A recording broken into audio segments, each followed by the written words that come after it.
এইখনৰ পেকেটটো হৈছে এইটো মই এতিয়া আনবক্সিং কৰিম।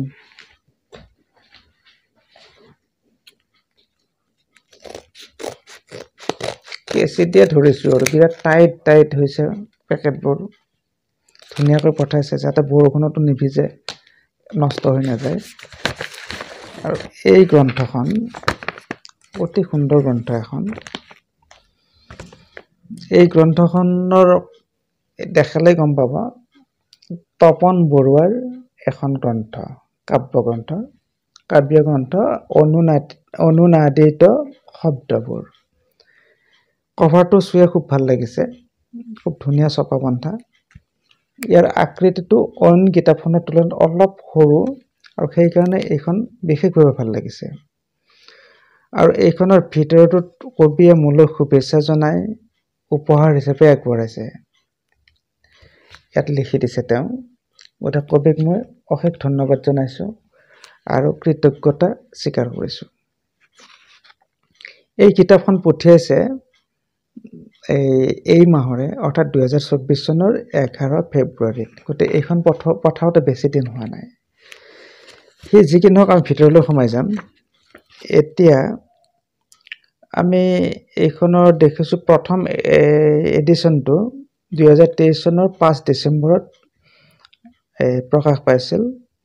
আৰু এইখনৰ প্ৰকাশক টেক্সট আৰ্ট দুলীয়াজানৰ টেক্সট আৰ্টে প্ৰকাশ কৰিছে। আৰু এইখনৰ দাম হৈছে 230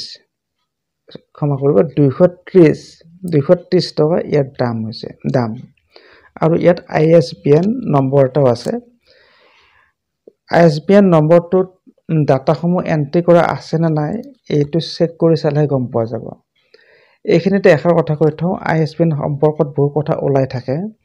এই ISBNক লৈও কিছুমান অপ্ৰীতিকৰ ঘটনা বা কথা চলি থাকে।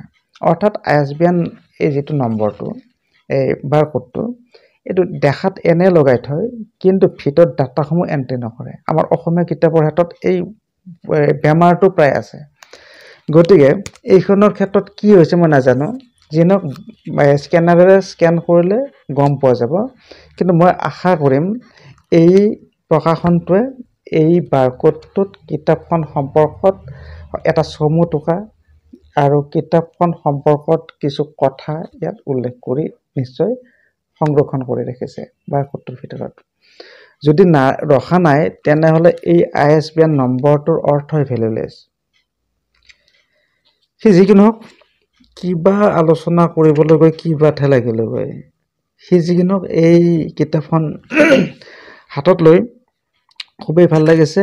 আৰু ভিতৰত কালাৰ পেজ আছে। আটাইতকৈ ডাঙৰ কথা সেইটোহে।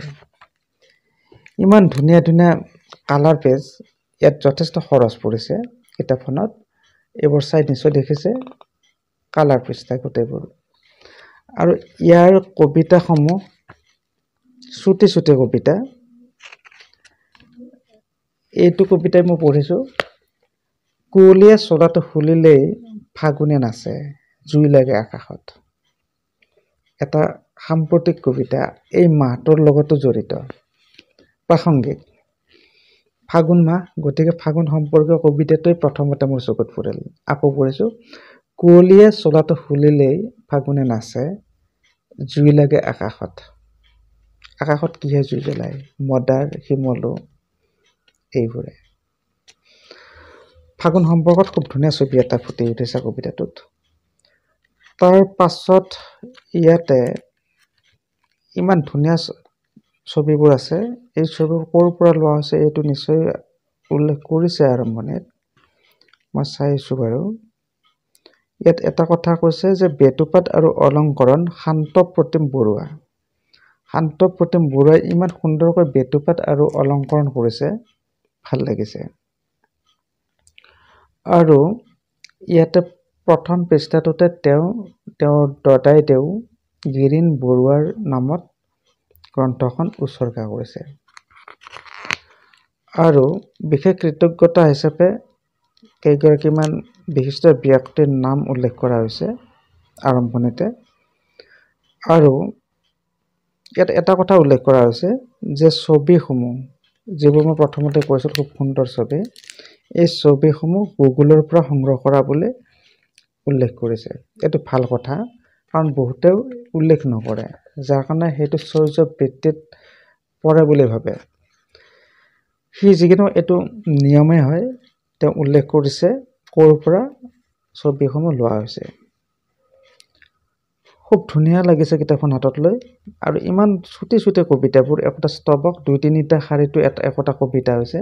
যেনে ধৰক এইটো, ৰাতিৰ ৰেল লগে লগে আহি থাকিল জন্তু ঠাইখনৰ স্মৃতি হৈ। খুব ধুনীয়া এটা ছবিও আছে আৰু খুব সুন্দৰ এটা কবিতা। ইয়াতে শেষৰ ফালে আৰু কিছু কবিতা আছে, আৰু মুঠ পৃষ্ঠা হৈছে এইখনৰ ১০০ পৃষ্ঠা। ১০০ পৃষ্ঠাত এখন ৰঙীন খুব সুন্দৰ হাইকু জাতীয় কবিতা আমাক উপহাৰ দিছে বিশিষ্ট কবি তপন বৰুৱাই। তপন বৰুৱাৰ কবিতা আমি বিভিন্ন মাধ্যমত পঢ়িছোঁ, প্ৰান্তিককে ধৰি বিভিন্ন আলোচনীত তেওঁৰ কবিতা ওলাই গৈছে। আমি যেতিয়া কলেজত আছিলোঁ তেতিয়াই তেখেতৰ কবিতা আমি পঢ়িছিলোঁ। সি যিকোনো সামাজিক মাধ্যমত তেখেতক লগ পাই আমি আৰু ওচৰ চাপি গ'লোঁ তেখেতৰ, আৰু এই গ্ৰন্থখন আমালৈ পঠিয়াই দিলে। তাৰ কাৰণে তেখেতৰ ওচৰত আমি পুনৰ কৃতজ্ঞতা স্বীকাৰ কৰিছোঁ। কিতাপখনৰ একেবাৰে শেষত তেওঁ ইতিপূৰ্বে তেওঁৰ প্ৰকাশিত কাব্য সংকলন কেইখনৰ নাম উল্লেখ কৰিছে।